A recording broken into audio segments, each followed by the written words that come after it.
Oi pessoal, vamos lá para a nossa aula. Vamos conhecer agora os elementos básicos da nossa CPU.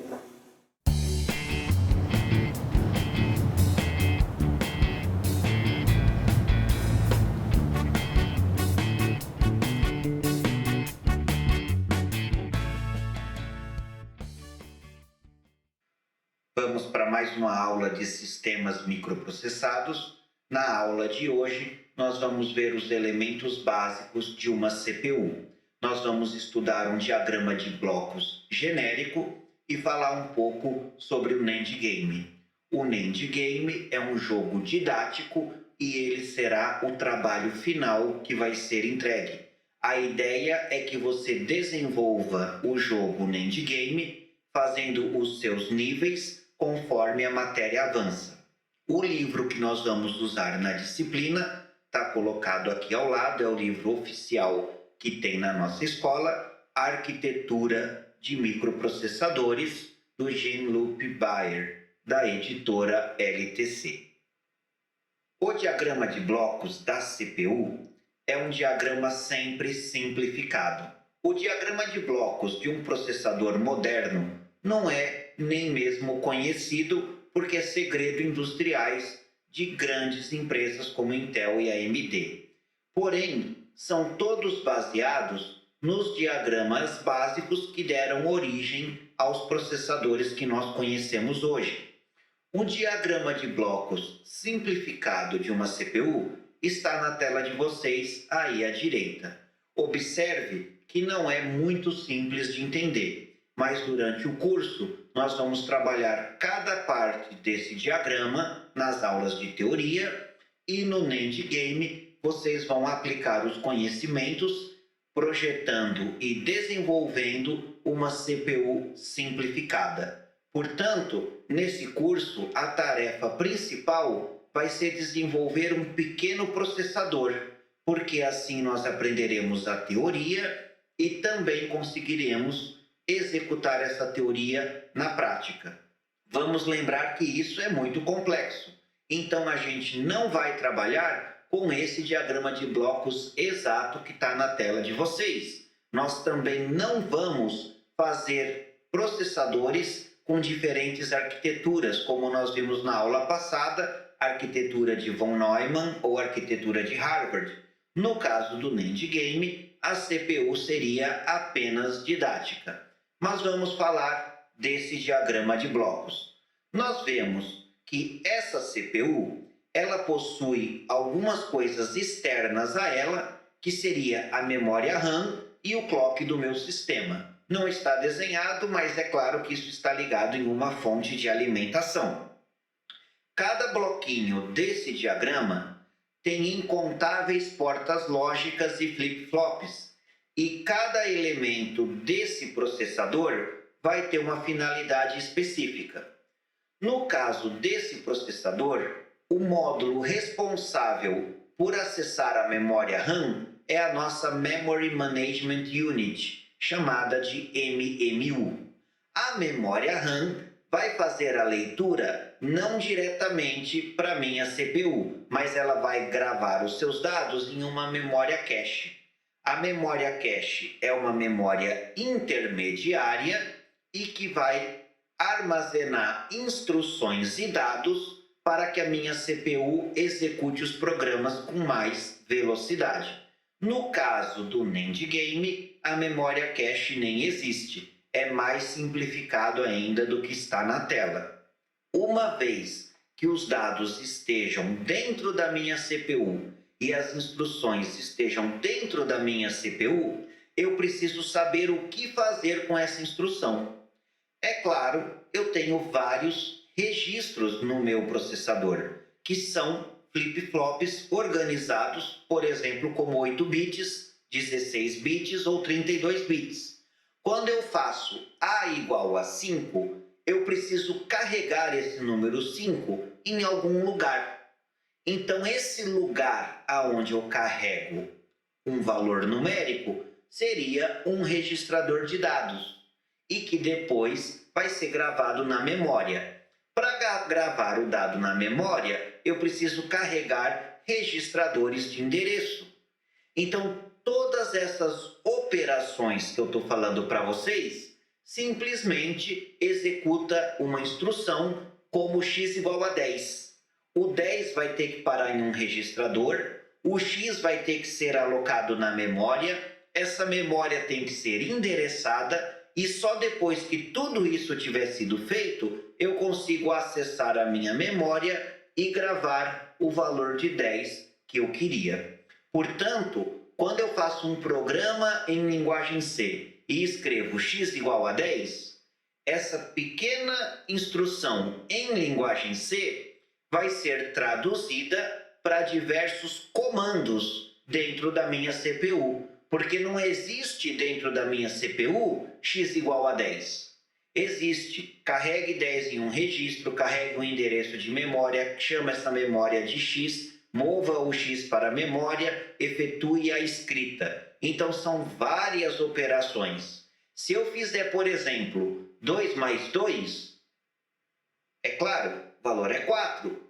Mas dentro da minha CPU, eu preciso ler o valor de 2 da memória, carregar o valor de 2 na memória cache, ler o outro valor de 2 da memória, carregar na memória cache, separar esses valores no cache de instruções e no cache de dados, é por isso que tem L1I, L1D, D de dado, I de instrução, porque se eu quero fazer uma soma, a instrução tem que ser soma, e 2 mais 2 são os dados. Depois essa instrução de soma tem que ser decodificada e diversos sinais de controle vão ser gerados para que esse dado chegue no registrador A e B. Então o A vai ter o valor 2, o B vai ter o valor 2. Aí o meu registrador de instrução, que aí na figura chama Instruction Register, vai ter a instrução de soma. E apenas quando eu tiver o 2 no registrador A, o 2 no registrador B, a instrução de soma no registrador de instrução, eu posso dar o comando para habilitar a minha unidade lógica e fazer a soma. E o número 4 vai parar no acumulador. E o que eu vou fazer com o acumulador? Vou gravar em uma variável, então ele tem que ir para um ponteiro de instrução, voltar para a memória cache, passar para o Memory Management Unit, que vai gerar endereçamento, que vai gerar uma série de sinais de controle para gravar o valor 4 na memória RAM, na variável que eu quiser. Então, observe como 2 mais 2 igual a 4 é muita coisa acontecendo dentro de um processador. Então, ele tem unidades de controle, ele tem unidades que decodificam instruções, ele tem unidades que fazem o tratamento de memória, tem dado que vai para o registrador de endereço, tem dado que vai para o registrador A, tem dado que sai do acumulador, tem dado que vai para o cache, e todos esses quadradinhos, eles viram portas lógicas. Quando eu transformar todo esse diagrama de blocos em portas lógicas, eu vou estar chegando no final do nosso curso. Portanto, nessa disciplina, nós vamos entender os detalhes de hardware de um processador. Para facilitar isso, nós vamos trabalhar com o NAND Game. Ele torna o curso mais interessante, ele permite que vocês façam alguma atividade prática, porque, é claro, é impossível a gente fabricar um chip na escola ou em qualquer lugar que não seja muito especializado. Então, não é viável a gente ter uma aula prática de sistemas microprocessados. Para isso, se criou o NAND Game. É uma iniciativa de uma série de pessoas que fez um jogo didático para que as pessoas possam estudar CPU, processador e os sistemas microprocessados. O NAND Game aplica os conceitos na prática e ele é baseado num livro em inglês que é equivalente ao livro que nós vamos usar no nosso curso. Mas isso não é necessário, ou seja, você pode usar qualquer livro que você quiser. Se você encontrar um livro na internet de processadores, ele também vai dar certo, porque o NAND Game usa apenas conceitos básicos e o nosso curso está alinhado tanto com o livro, tanto com o NAND Game. Outra coisa, pessoal, o NAND Game ele vem em inglês, mas ele pode ser facilmente traduzido com o Google. Então, se você tiver algum problema com o idioma inglês, você usa o tradutor do Google para ler as instruções e entender o que tem que fazer. Mas quando você usa o tradutor do Google, ele atrapalha a página do jogo que faz uma simulação do seu processador. Então, depois que você lê e que você entender o jogo, você recarrega a página em inglês para resolver o seu exercício. Você, no final do curso, vai fazer a entrega do seu trabalho. Conforme você for fazendo o jogo, faça uma captura de tela conforme você for resolvendo cada nível. O jogo vai ficar salvo no seu navegador. Você pode fazer ele aos poucos, mas você precisa usar sempre o mesmo PC. Se você mudar de computador, aí ele não vai salvar o jogo em outro computador. Então serve como uma boa ferramenta de estudo e também ela é divertida da gente utilizar. Aqui está o nosso NAND Game. Tá? Então ele é simplesmente um website, não tem que instalar nada, não tem que ter computador complicado para nada. Você pode rodar ele de qualquer lugar e vai fazendo diferentes níveis e fazendo uma CPU passo a passo. Essa é a tela principal do jogo, onde eu tenho uma toolbox aí no centro e algumas ferramentas, né? Toolbox é caixa de ferramentas. O que eu tenho aí nesse exemplo que está na tela? Eu tenho uma porta NAND, eu tenho uma porta inversora e eu tenho uma porta AND. São essas as ferramentas que eu tenho. E o que eu vou fazer com essa ferramenta? Vou resolver o problema que o jogo está pedindo para mim, que nesse caso é, com as ferramentas básicas, fazer uma porta OR. Então, nesse nível, eu preciso usar o meu conhecimento de eletrônica digital, né? O curso não é de eletrônica digital, mas vocês já fizeram. Então, o NAND Game ele começa de portas lógicas básicas, o que é legal, porque a gente começa bem do início mesmo, serve para a gente relembrar os conceitos de eletrônica digital. Então eu vou resolvendo cada nível do jogo e progredindo na montagem da minha CPU. Se eu clicar em Levels, eu vejo todo o nosso diagrama dos níveis do NAND Game e que combinam com as matérias que eu tenho no nosso livro-texto e com as matérias que eu vou ter na nossa aula. Observe a seta vermelha aí na esquerda. O curso começa aqui. Você vai começar com o NAND Game fazendo portas lógicas, trabalhando com inversor, trabalhando com porta AND. Como é que você vai montar uma porta OR? Vamos relembrar a álgebra de Boole, as equivalências lógicas. Nós vamos utilizar esses conceitos na nossa disciplina e quando eu terminar a minha parte de Logic Gates, eu vou para a minha aritmética. Na parte de aritmética, eu começo fazendo um meio somador, que vocês também viram na eletrônica digital. Aí do meio somador eu faço um somador completo, aí eu começo a fazer um somador de vários bits, aí eu faço um incremento, que basta somar um, faço a subtração, faço comparações e termino blocos aritméticos. Então eu tenho na minha caixa de ferramentas uma série de lógica e uma série de blocos aritméticos. Mas eu ainda não consigo conectar esses blocos. Para isso, eu preciso da parte de plumbing, que em português seria conexões. Como é que eu vou fazer as conexões no meu sistema? Eu tenho que selecionar dados, eu tenho que selecionar registradores, eu tenho que fazer chaveamento. Numa hora, a memória é leitura, numa hora, a memória é escrita. Como é que eu chaveio memória de escrita para leitura? Como é que é a lógica para eu poder ler ou escrever em um registrador? Uma hora eu estou lendo o dado, uma hora eu estou gravando o dado.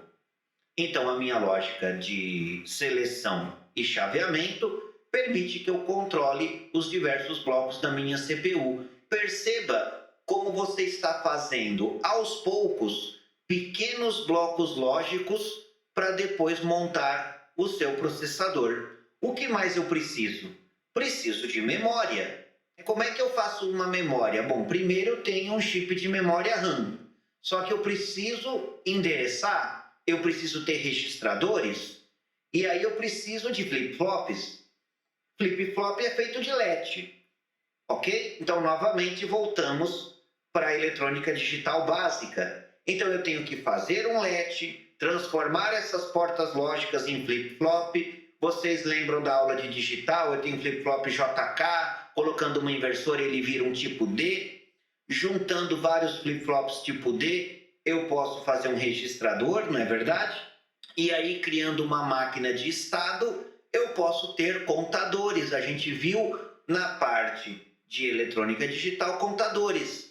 E com isso aí eu consigo ter registradores para as instruções, registradores para os meus dados, registradores para o acesso à minha memória RAM. E aí, quando eu termino o meu sistema de memória, eu vou para a parte de lógica aritmética. Eu posso fazer a minha unidade de lógica aritmética com uma certa facilidade. Por quê? Eu já fiz registradores, eu já fiz flip-flop, eu já tenho chaves, eu já tenho seletores, eu já tenho blocos aritméticos feitos. Então, tudo aquilo que a gente fez anteriormente no jogo, eu vou usar para fazer o nível da lógica aritmética. E aí eu vou terminar de fazer o Malu, que vai ser capaz de executar opcodes, ou seja, ela vai receber comandos. A unidade lógica aritmética pode fazer soma, pode fazer subtração, pode fazer incrementos, ou seja, dentro da minha lógica aritmética, eu tenho justamente os bloquinhos aritméticos básicos que eu fiz anteriormente. E quando tudo isso estiver pronto, eu posso finalmente montar a minha unidade de processamento, combinando as memórias, fazendo decodificação de endereços para poder rodar um programa, definindo a minha unidade de controle, né, que aí está escrito Control Unit. A unidade de controle vai chavear e controlar os diversos elementos que eu já criei, e aí eu finalmente junto todos esses elementos em um sistema de computador, que finalmente vai poder rodar um programa. Mas ainda falta entrada e saída, porque eu preciso de algum jeito gravar o meu programa, ter um pino e por aí vai. Quando eu terminar o meu processador, aí finalmente eu posso rodar pequenos comandos em linguagem de máquina, né? Linguagem de máquina são números binários, e aí a partir do momento que eu tenho a minha linguagem de máquina, eu posso trabalhar com o meu assembler, né? Então, o que é o assembler? É aquilo que o compilador da linguagem C gera. Até agora, no curso, a gente sempre pegava um programa da linguagem C, gerava um arquivo e gravava em algum lugar.